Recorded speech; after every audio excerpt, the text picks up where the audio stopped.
Selamat datang di channel pendidikan Al-Bilhaq, kelas 4, tema 2, subtema 3, pembelajaran 6. Tahukah kamu bahwa energi alternatif dapat dihasilkan dari kentang? Kamu dapat melakukan percobaan sebagai berikut. Bahan yang dibutuhkan: 1. Beberapa buah kentang masing-masing dipotong menjadi 2 bagian sama besar. 2. Kabel atau kawat sebagai penghantar arus listrik. Kamu dapat menggunakan kabel atau kawat dari percobaan sebelumnya tentang energi dari apel, jeruk, dan kentang. 1 buah bola lampu senter. 4 penjepit buaya. 5 seng dan logam atau koin putih dan kuning sebagai kutub positif dan negatif. Cara membuatnya: tancapkan seng dan logam pada kentang yang sudah dipotong. Kemudian hubungkan seng dan logam menggunakan rangkaian kabel atau kawat yang telah dipasang pada penjepit buaya dan hubungkan bola lampu. Dari hasil percobaan berikut dapat ditulis, lampu dapat menyala karena adanya arus listrik yang mengalir seperti halnya pada baterai lampu senter.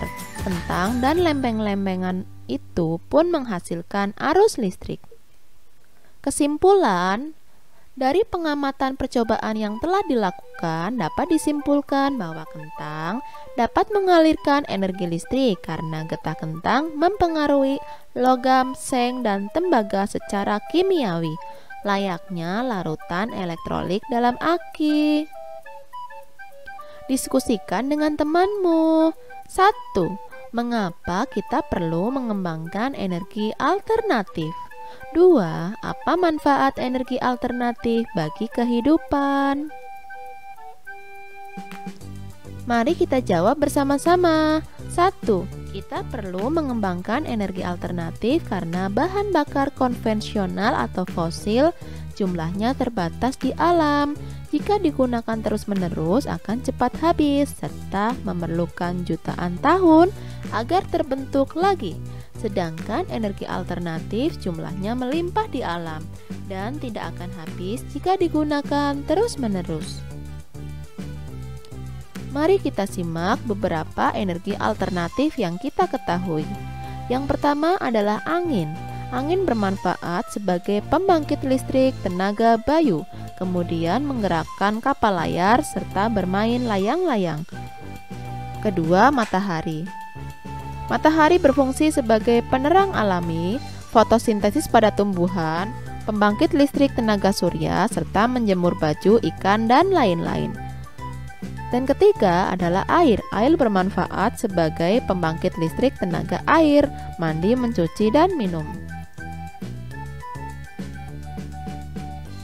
Mari kita baca teks berikut ini. Kewajiban dan hak kita terhadap lingkungan. Kewajiban kita terhadap lingkungan adalah menjaga kelestariannya. Salah satu caranya adalah memanfaatkan energi alternatif yang ramah lingkungan. Misalnya menggunakan kendaraan berbahan bakar listrik atau gas, seperti mobil listrik dan mobil tenaga surya. Energi alternatif adalah energi yang ramah lingkungan dan tidak akan habis, misalnya energi yang berasal dari air, angin, panas matahari, dan sumber daya alam lain yang dapat diperbarui. Kita juga berkewajiban membangun dalam gedung dengan memperhatikan aspek ramah lingkungan. Misalnya membangun gedung yang menggunakan cahaya matahari sebagai penerangan di siang hari. Untuk paragraf selanjutnya, kalian baca sendiri ya. Kemudian jawab pertanyaan berikut ini. 1. Apa kewajiban kita terhadap lingkungan? Kewajiban kita terhadap lingkungan yaitu memanfaatkan energi alternatif yang ramah lingkungan. Misal, gunakan kendaraan berbahan bakar listrik. Selain itu, kita juga dapat membangun gedung yang menggunakan energi matahari sebagai penerang di siang hari. 2. Tulislah 3 contoh sikap ramah lingkungan. Jelaskan. Sikap ramah lingkungan diantaranya gunakan mobil listrik, gunakan mobil tenaga surya karena dapat menggantikan energi fosil. 3. Mengapa penggunaan energi alternatif merupakan salah satu bagian dari tanggung jawab kita? Jelaskan. Penggunaan energi alternatif bagian dari tanggung jawab warga negara karena kita wajib melestarikan energi tersebut agar dapat memenuhi hak kita. Selanjutnya, kalian baca sendiri ya. Silahkan bermain permainan lempar tangkap bola. Jangan lupa sebelum melakukan permainan ini, kalian melakukan pemanasan dahulu ya. Terima kasih sudah menyimak video ini. Sampai jumpa. Dadah.